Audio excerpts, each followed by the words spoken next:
मृगनयनी। बृंदावनलाल वर्मा। भाग 12। गयासुद्दीन कालपी पर आक्रमण वर्षा के अंत में करना चाहता था। ख्वाजा मटरू को उसके मन के नटबेड़िए नहीं मिले। इतने में एक दिन समाचार मिला कि गुजरात का सुल्तान महमूद बघर्रा एक बड़ी सेना लिए मांडू की ओर आ रहा है। गयासुद्दीन निकम्मा नहीं था। उसने मुकाबला करने के लिए तुरंत तैयारी कर दी। मेवाड़ को सहायता करने के लिए लिखा। 50 वर्ष यशस्वी राणा कुंभा ने मेवाड़ का राज्य किया। राज्य के लोभी बेटे उदा ने अपने पिता को विष देकर मार डाला। उस राज्य लिप्सा को उदा 5 वर्ष ही असमर्थित और असमर्थ संतोष दे पाया। इस बीच में चंपानेर के राजपूत सिर पर कफन बांधकर गुजरात के बघर्रा से मरते मिटते लोहा लेते रहे। उदा को रायमल ने चित्तौड़ से मार भगाया। मेवाड़ को विपदग्रस्त समझकर दिल्ली के सुल्तान ने चढ़ाई की। राणा रायमल ने उसको मार भगाया। गयासुद्दीन का मेवाड़ से संधि कर लेना इसी का परिणाम था। मांडू से सहायता की याचना आने पर मेवाड़ ने युद्ध की तैयारी कर दी। गुजरात के बघर्रा के शरीर की जितनी भूख अन्न फल मांस इत्यादि के लिए थी, उससे कहीं अधिक भूख और प्यास उसकी आत्मा को लड़ाइयां लड़ने और खून बहाने की लगी रहती थी। यदि उसको मनुष्य लड़ने को न मिलता तो वह हवा पहाड़ पेड़ पत्थर किसी से भी लड़ता भिड़ता रहता। शरीर की कराल जठराग्नि को बनाए रखने के लिए आत्मा का ये पाचक चूर्ण वो अपने लिए अत्यंत अनिवार्य समझता था। बरसात छींचने को आ रही थी। पानी कई दिनों से नहीं बरसा था। इखरी बिखरी बदली छितरा छितरा जाती थी, परंतु दिन में धूप और रात में तारे प्रायः निकल आते थे। दक्षिण की वायु वेग से चल उठी थी, परंतु नदियां और बड़े नाले अब भी अपने उन्माद पर थे। ऊंची नीची पहाड़ियों और नदियों के बीच के मैदान हरियाली से लद गए थे। जंगल में कोसों तक मैदानों और पहाड़ों के पार्श्वों पर वृक्ष विशाल चमत्कार और हरियाली से भर गए थे।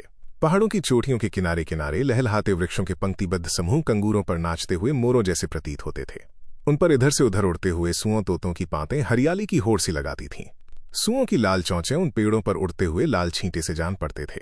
नालों की ढी पर हरसिंगार फूल उठा था। मधुमक्खियां सनसनाकर इन फूलों से अपना मधु संग्रह कर उठी थीं। मार्ग ऊंचे घास से छा गए। बीच बीच में कुछ अंतर पर रूखा गीला कीचड़ दिखलाई पड़ता था। मार्ग के दोनों ओर के बड़े बड़े झाड़ ही बता रहे थे कि उनके बीच में मार्ग है। बघर्रा अपने 50,000 घुड़सवारों को लिए और 500 हाथियों पर सामान लदवाए हुए मांडू की दिशा में आ रहा था। मांडू की पठार पर गयासुद्दीन उसका सामना करने के लिए उतर आया। दोनों की मुठभेड़ के लिए कई नदियों पहाड़ों और जंगलों की आड़ पड़ी थी। बघर्रा अभी धार के किले से भी दूर था। धार मांडू से उत्तर में लगभग 11 कोस है।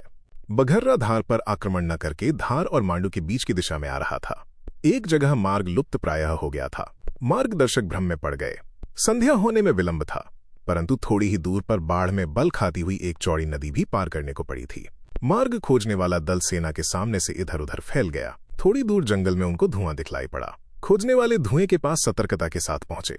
वहां नटबेड़ियों का एक छोटा सा डेरा था। नटबेड़िए 10-15 से अधिक न होंगे। पेड़ों की झुरमुट में थुमियों के ऊपर घास और पत्तों से कुछ झोंपड़ियां छा रखी थीं। एक बड़ी सी झोंपड़ी में उनके गधे 2 भैंसे और बकरे बंधे हुए थे, कुछ बंदर खूंटियों से। एक झोंपड़े के किनारे कमठे तीरों भरे तरकस और लंबे छुरे रखे हुए थे। छोटे बच्चे डाल से टंगी हुई डालियों में थे। 5-7 अधेड़ और जवान स्त्रियां खाना पकाने में लगी हुई थीं। पुरुष एक मरे जानवर की काट छांट में लगे हुए थे। उन सब के केश लंबे थे। पुरुष फटी मैली धोतियां पहने थे। स्त्रियां चिथड़ों गुदड़ोंदार पायजामे। ओढ़नी कोई नहीं ओढ़े थी। उरोजों पर केवल चोली कसे हुए, कानों में जस्ते की बालियां और नाक में पीतल के बड़े बड़े नथ, गले में कांच के रंग बिरंगे गुरियों की मालाएं। डेरे के चारों ओर बड़े बड़े लक्कड़ों का डेरा था। मार्गदर्शकों ने निकट की ओर से समझ लिया कि कौन है। ओरेओ। मार्गदर्शकों का अगुआ उन लोगों का ध्यान आकृष्ट करने के लिए चिल्लाया। सबने तुरंत देख लिया और फुर्ती के साथ खड़े हो गए। उनके चेहरों पर भय नहीं था, केवल आश्चर्य था। इनका मुखिया अधेड़ अवस्था का था। बोला, क्या है? अगुआ ने कहा। गुजरात के सुल्तान की फौज यहीं पास आ गई है और तुमको खबर नहीं। हमको नहीं मालूम। मांडू का रास्ता बतलाओ और नदी का घाट। हमको नहीं मालूम। फौज को इसी घड़ी उस पार उतरना है। काहे के लिए? काहे के लिए? तुम्हारे पुरखों को उतारने के लिए। निकलता है इस बाड़े में से, या हम रणसिंगा बजाकर फौज के हाथियों को तुम्हें कुचल डालने के लिए बुलावें। एक युवती ने गिड़गिड़ाहट के साथ कहा, परंतु उसकी आंखों में कोई गिड़गिड़ाहट नहीं थी, शरारत थी। अरे महाराज, क्यों यूं ही खाए जाते हो? हमारा तमाशा देखो। नाच, रस्से पर ढोलकी बजाते हुए दौड़ना, कुलाचें, एक पेड़ से दूसरे पर उछलकर पहुंचना, बंदरों के खेल और अनगिनत करतब। सुंदरिया, अरे ओ सुंदरिया। उसने झोंपड़ी में बंधे हुए बंदरों की ओर मुंह करके संबोधन किया। छातियां मटकाई और मार्गदर्शकों के प्रति शरारत भरी आंख चलाई। कितनी फूहड़ है, नटनी ही तो ठहरी। अगुआ ने सोचा, बोला, ये सब सुल्तान सलामत और उनके सरदारों को दिखाना, इनाम मिलेगी। हमको तो रास्ता बताओ, कहाँ है तुम्हारे बादशाह और सरदार? मैं तो दिखाऊंगी आसमान तक का रास्ता। बलि जाऊं तुम्हारे महाराज पर, क्या इनाम मिलेगा? बादशाह के जो मन में आवे। नटों के मुखिया ने कहा, रास्ता तो सीधा है। अगुआ बोला, हम लोग भूल गए हैं, चलो साथ। उस युवती ने तुरंत एक झोंपड़ी में से अपनी ओढ़नी उठाई और जूते पहने। नटों का मुखिया भी तैयार हुआ, कुछ नट और अधेड़ अवस्था वाली एक स्त्री भी। अगुआ ने मुखिया से पूछा, तुम्हारा नाम? पोटा। और इस लड़की का नाम? पिल्ली। स्त्रियों को साथ लाने की जरूरत नहीं है। आए हाय, तुमको जरूरत ना होगी, मैं तो चलूंगी। ये रास्ता दिखाएंगे, मैं खेल दिखाऊंगी। कहाँ के रहने वाले हो तुम लोग? इसी मालवा के। अगय को उन सबको साथ लेना पड़ा। एक कोस चलने पर अगुए ने मार्ग दिखा दिया। वहां से गुजरात की सेना की चहल पहल कुछ सुनाई पड़ी। मुखिया ने इनाम मांगा, अगुआ ने नाही की। नदी का घाट तो बताओ। पिल्ली थिरक कर बोली, चाहे मार डालो, जब तक मैं अपना खेल तमाशा बादशाह को नहीं दिखाऊंगी, घाट नहीं बताया जाएगा। अगुआ को विवश होना पड़ा। वे सब सेना में पहुंच गए। सुल्तान महमूद बघर्रा को भूख लगाई थी। अविलंब हाथियों पर से तख्त उतारा गया और जोड़कर रख दिया गया। मसनद तकिए लगा दिए गए। खाना आ गया। कलेवा के अलावा बघर्रा दिन भर एक मन गुजराती वजन का भोजन करता था, जो इस गए गुजरे जमाने में 20 सेर के बराबर होता है। भोजन में रोटियां, मांस के नाना प्रकार के व्यंजन, दाल, शाक, दही इत्यादि रहते थे, जिनको रसोइये हाथियों पर पकाते हुए या गरम रखकर चलते थे। बघर्रा ने खाना शुरू किया ही था कि सेना के एक सिरे पर कुछ असाधारण शोर सुनाई पड़ा। क्या है ये? बघर्रा ने पूछा, जैसे कोई पेड़ टूटकर गिरा हो। पहरेदार दौड़ गए। लौटकर बतलाया, रास्ता बताने वाले नट आए हैं। उनके साथ कुछ औरतें भी हैं, खेल तमाशे दिखा रही हैं सिपाहियों को। लाओ इधर। बघर्रा ने पाव भर का एक ग्रास मुंह में डालते हुए मिठास के साथ कहा, जैसे पेड़ की कोई डाल टूट पड़ी हो। नटनी और नट बघर्रा के पास आ गए। सुल्तान को नजर उठाकर देखना अशिष्टता समझी जाती थी, उसके लिए कड़ा दंड भी था। नट चुपचाप खड़े हो गए। नटनियों ने, विशेषकर पिल्ली ने, देह की असाधारण लोचो लचकों से असंभव सी कुलांचें खानी आरंभ कर दी। पिल्ली ने तख्त की मसनद पर एक बड़ा सजीव ढेर भर देखा और भोजन के छोटे बड़े समूह। वो नीची निगाहों से अपना खेल दिखाती रही। बघर्रा को शरीर की ऐसी मोड़े मरोड़े देखकर आश्चर्य हुआ।